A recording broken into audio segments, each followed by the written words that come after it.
Hello, sad people of the internet. It's currently October, so you know what time it is? Mugging season.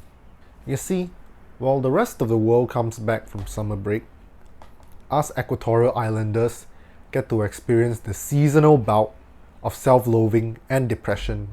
And what better place to witness this than our favorite place for sad, self-deprecating individuals? That's right, r/sgexams. I'm your host Giovanni, and today I'll be bringing you on a tour into the deep recesses of the mind of a Singapore student. Now, before we begin, I would like to take some time to explain to the audience what sgexams is.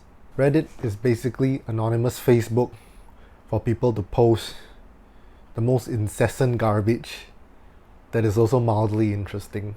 And in Singapore's case, there are only two active subreddits, r/Singapore and r/sgexams, which should tell you a lot about what this country focuses on. So, what exactly happens at sgexams? Well, it's time to find out, shall we? I feel like absolute shit. My mom goes through so much just to be able to afford my tuition fees. I did not study for prelims as much as the others. I assume examinations. I just briefly looked through certain things before going for the test. I'm already demotivated, and the prelim grades just make me feel 1,000 times more demotivated.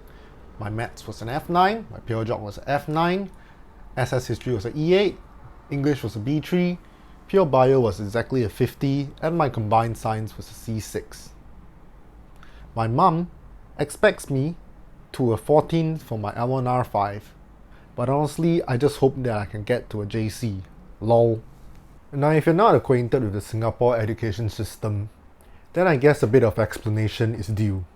Let me give you a short executive summary of the education system in Singapore. There are basically three main stages: primary school, secondary school, and tertiary education. And maybe universities after that. Primary school is from ages 7 to 12, secondary school 13 to 16, and tertiary education about 17 to 19. So our sad friend here is in secondary school and, by the looks of things, is taking their O-levels at the end of this year. So their secondary school leaving examination. So the grades our friend just rattled off here are in fact for the prelim exams. Year 4 secondary school students, or Sec 4 for short, take this preliminary exam right before their O-levels. So what exactly is a B3 and F9? Well, they're basically just grading profiles, sort of like A+, A minus, B minus, that kind of thing. Now, if I remember correctly, an A1 is 75 and above, A2 70 to 75, B3 65 to 70, B4 60 to 65, C5 55 to 60, and C6 50 to 55. Right? So these are the passing marks.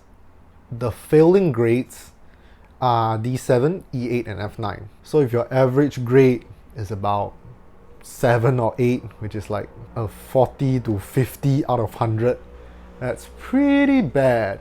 Now, this L1R5 that our friend is talking about at the end, junior colleges take students in on their L1R5 grades, which is they will take their 6 best subjects and add up all the scores at the end of the alphabetical grade. So let's say Mr. Smarty Pants here scores A1 for all 6 subjects. That will put him firmly at 6 points, which should get him into most junior colleges in Singapore. Now, by the looks of things, our feeling like absolute shit here guy scores an L1R5 score of 41. The minimum entrance score to get into a junior college in Singapore is 20. Highs. If you're here until now, I'm just shooketh lamau. To add on to that, I feel so left out. Like I can see everyone around me shaping out their lives, choosing their career paths, improving on their weaknesses, and getting better grades. Everyone's growing around me, except me. I just feel like a piece of useless shit. I don't even know what I want out of life. My purpose in life. Sigh.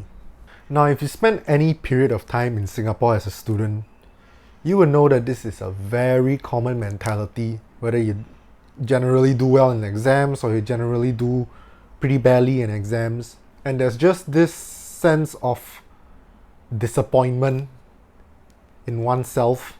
Now keep in mind, our friend here is 16 and the examination he's sitting for is not even to go into university. It's just to enter into a pre-university institute of education. And he's talking about not knowing what he wants to do in life. Now the thing is, most people don't really know what they want to do in life at 16. Yeah, they can say, oh, I want to be an engineer, oh, I want to do business or stuff like that. And, they can score well in exams, they can have a lot of, accolades, achievements and all that. But really, when it comes down to it, nobody really knows what they want to do. And the most tragic thing is, this is by no means an isolated case. Like I said, it's a very common mentality amongst all Singaporeans. I can always give advice on, you should study hard, you should do this, you should do that. But really, that's what everybody says. So, what I can say to our 16-year-old friend here is feeling very depressed over not knowing what to do in life and scoring very badly for his or her preliminary examinations, is that there is more than one route to success in life. As much as it seems that there isn't, there is. Not everybody has to be perfect in their grades. In fact, very few people are perfect in their grades. It's just that your own expectations of succeeding in life is that you gotta score the best grades. Basically, what I'm trying to say is that don't be too hard on yourself. O-level is not the end of your life. Okay? If you do very terrible for O-levels, it's not gonna mean you're a loser. Some people might try to convince you that it does make you a loser. But I'm here to tell you, it does not. Now on to the second post. At least you're textbook smart. Hello. So today I messed practical up and I cried. Twice, I think.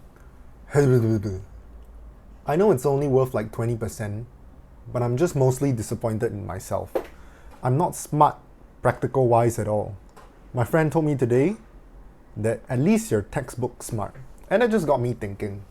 That's probably one of the worst compliments to get. I hate being just textbook smart. I hate that the only ability I have is just to mark random shit that won't apply to my life in like 10 years. And yeah, blah blah, this would apply, but what the f am I gonna do learning the area under a curve when I don't see myself studying further maths at all in the future? So right off the bat, we've got a very similar situation as our first friend. Except in this case, he or she has messed up a practical component of the O-level exam, and similarly is feeling pretty self-loathing about it. But let's address this exceedingly common sentiment among students, is that none of what you learn can be applied or will be applied to most of your life. Learning the area under a graph isn't to, actually find out the area under a graph. Like, yeah, duh, you're not going to use it in your real life, but if you're just going to think that that specific concept isn't going to be used in your day-to-day life or your day-to-day work, then yeah, of course it isn't. I mean, unless you're doing some specific engineering stuff, you're not going to be working with graphs, finding the area under graphs most of the time. And in fact, it probably wouldn't be so low level anyway. The reason why you're learning it is to learn how to solve problems. I mean, that's the way I see it. I've been working hard as F since Sec 1 because I didn't want to disappoint my dad anymore like I did in PSLE. He just has low expectations of me and I wanted to change that. And that meant I had to sacrifice a lot of things. I have completely no social life, partially or fully due to the fact that I had a shit first year with no friends and got in the wrong CCA where rumors spread about me and possibly everyone hated me. I don't know. then I completely gave up. Okay, so what I'm getting at here is that he or she hasn't done that well for PSLE and is feeling, pretty bad about it. He's disappointed, his family, expectations again. And that, he feels like a dumbass.